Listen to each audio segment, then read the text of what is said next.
with this pandemic. All right, so my basic objective today is to go through really a brief historical account.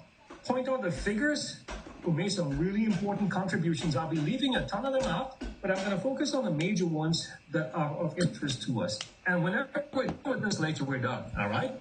So I'll leave some time for questions and all that stuff.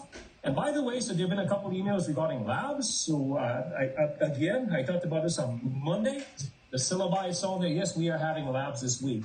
It's just a dry lab, meaning you just show up, learn about safety, and even introduce you to the laboratory for next week, which is gram stage and all that stuff. Anyway, I hope you've been attending, all right? Okay. I know the first week, and just to tell you, I do empathize with you the first week, especially COVID-19. Yeah, things are all over the place.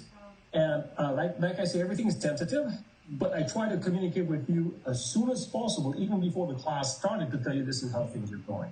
So yes. All right, so what are we doing today? Well, first of all, I have some objectives for you. In fact, let me get a little pointer on this. All right, pointer, where are you at? Laser pointer. So, by the end of this lecture, here's what I'd like you to get. First of all, I want to define some terms very specifically. Most of them, of course, you know what they are, or if I say to you microorganisms, you kind of have a sense of that. If I say to you infection and disease, that's where it gets a little hairy. We're infected all the time, but doesn't mean to say we have disease. And then I'm going to talk about a few individuals back here. I called out a few of them. As I go along, I want you to just take a little note. This individual is important. All Bideshi wants me to know is, here's Robert Koch. He's the one who coined the term cell. Here's Anthony van Leeuwenhoek. He's the first one to see microorganisms. Yes, Fleming. He's the one who discovered the mold that produces penicillin and antibiotics. All right? Okay, so basic terminology.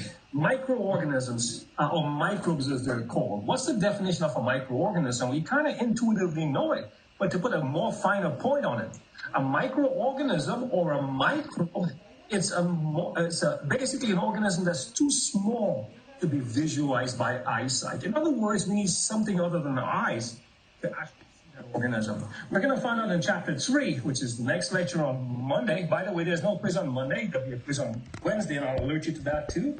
We're going to understand a little about microscopy. And you're going to find out, if you were to look at something with your eye, what's the smallest distance between two objects I can see? It's just 0.2 millimeters. Well, bacteria, their diameter is about 1,000 times smaller than that. So we can't see those organisms just by our naked eye. We need a microscope to see them. A pathogen, when something's pathogenic, it can cause disease. So a pathogen is any microorganism, and I'm going to add viruses too, which are not really microbes. They're microscopic for sure, but they're not living entities. But a pathogen is any microbe, including viruses, that can cause disease. Now, this is where the problem comes in, infection and disease. You can use those terms loosely, but really there's a major difference between them. Let me just give you a sense of what this is. Everybody brushes their teeth in the morning at night, right? When you brush your teeth, of course, the brushes make little nicks in the gum. Microscopic stuff, innocuous. But let me just say this, you have billions of microorganisms in the oral cavity, and they're normal. It's not unusual for a few of them to slip into that nick. You're infected. Doesn't mean to say you have disease, all right? So here's how we should think about infection. Infection is the relationship between two organisms, you and a microbe, let's just say a bacterium in the oral cavity. And what's going to happen there when you infect tissue? That organism literally seep into that little nick. So now it's infected, right? But now there's a fight that goes on between you and then the potential pathogen. And if the pathogen wins, then you have disease. If you win and usually your immune system actually takes care of the problem, then you don't have a problem. So infection really is a competition between two organisms, yourself, and in this case, a microorganism. And if the microorganism established residency, starts producing toxins, then disease can occur. Why? It's because they're producing toxins and other things that allow them to literally propagate themselves and then to actually grow, to replicate, produce their toxins to cause disease. So an infection, again, relationship between two organisms, and they're fighting for supremacy. The other terminology is disease. Think about the term dis-ease. So disease simply means any change from a general state of good health. So let's go back to that infection. So sometimes people have gingivitis, right? There's inflammation of the gum lines. Sometimes bacteria are involved with that. Sometimes plaque buildup, which involves bacteria involved with this. And then sometimes these organisms can establish little niches. So they're in there already, so it's already infected. But as time goes on, they rapidly can produce toxins. Now you can have disease, all right? So again, any change from a general state of good health, which is normal, homeostatic conditions, that is disease. Of course, infectious diseases are diseases responsible from the presence, but notice that the presence simply means infection, right? But the activities of microorganisms, typically the toxins they produce, their growth patterns, and so on and so forth. So general concepts, general definition, we kind of heard these terms before. Now, hopefully we understand a specific definition for it, all right? Okay. As I promised, today is just a basic review of some history and really to talk about some fascinating individuals who made big strides and led us to this point that we call medical microbiology or infectious diseases. I want to go back to about 400 years ago. And this guy, his name is Robert Hooke, just an incredible individual, smart guy. Age 26 was like the Einstein back in England at this time. He was named the curator of the Royal Society of London. So basically, he's the big dude, he's the big scientist. Everybody sends their work to him to be published and blah, blah, blah. So here's what he was interested in. By the way, he was interested in many different things, but he was interested in microscopy. So he developed his own microscope. And by the way, he has a nice little drawing, all right, a representation of what his microscope looks like. He also wrote a book, by the way, based on the discoveries of microscopic examinations that he actually made. And that book is called Micrography. All right, so here's what he was interested in. Many different things, but I'm going to focus on one. Basic thing. Why does cork, you guys know natural cork, why is that such an appropriate matrix to use to cap bottles? It can expand and it can contract. So here's what he did. I took a clear piece of cork and with a penknife sharp and as keen as a razor, I cut up a piece of it, and he examined it with his microscope. He thought I could perceive it to appear a little porous. So this is what he's seeing. First time in history, anybody recorded something like this, all right? They look like little catacombs. Of course, these are dead cells. The space is a result of cells, dead cells. That explains why a cork can contract and expand. It has nothing to do with microbiology, right? But check it out. He's the first one to coin this term cell. So those little spaces that you see, of course, there were living cells before. Now this is dead tissue, and he's the one who coined that term cell. The other individual is really fascinating. I think even more so. Now he wasn't in the high hierarchy as Robert Hooke was, but check it out. He loved to play with microscopes, build his own microscopes in his spare time. His actual job was clothing. He made buttons for clothes and so on and so forth.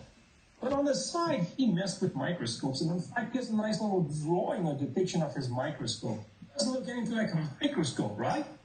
You see screws back here. He has a lens. He takes a sample, places it right over here, looks through the lens, and here's the cool thing. You can magnify things 200 to 300 times. Now, that's in the range. You get into the limit of observing bacterial cells. So imagine this guy goes around, maybe just take a toothpick, scrape some scum off his teeth or hard water or whatever. Take a sample, places it back here, looks through the scope, looks through the lens, and guess what he sees? Something no one had ever seen before. He is the discoverer of the microbial world. The first one to see microorganisms, right? Now look at microbiology. Microorganisms, a microbe is an organism too small to be seen with the naked eye.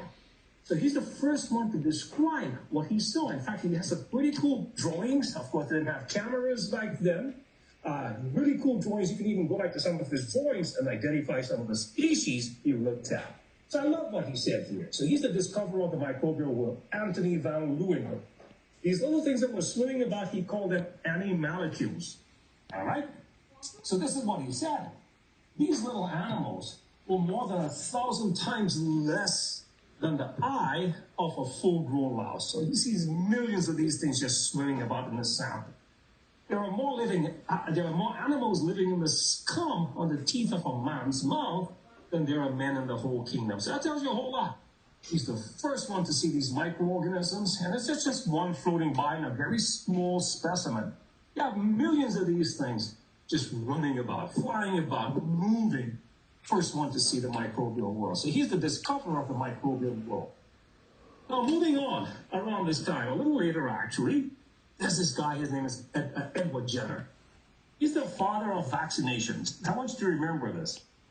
These guys didn't know anything about proteins, what proteins were made of, lipids, carbohydrates, DNA, RNA, but they made observations. And here's a really cool example where observation in science can lead to some really important things. All right? So I'm going to focus on Edward Jenner. He's the father of vaccinations. Here's why. Let's look at what he did. Smallpox was a terrible problem.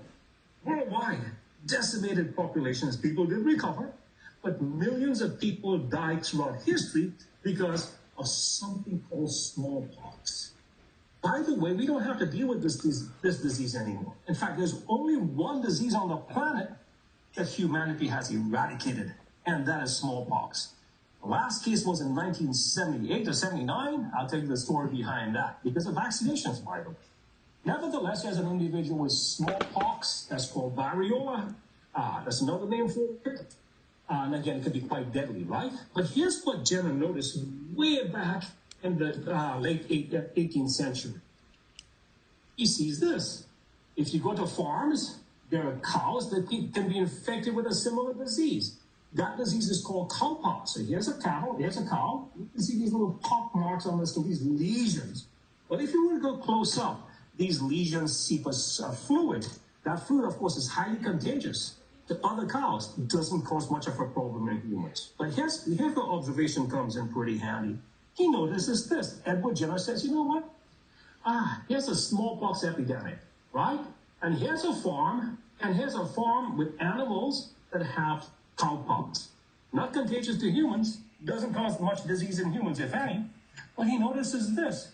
People who work on the farms and where the cattle is they're infected with cowpox, they're immune to smallpox. They don't get that disease.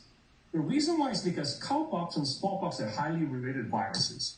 Yeah, one causes a major disease in cattle, the other one in humans.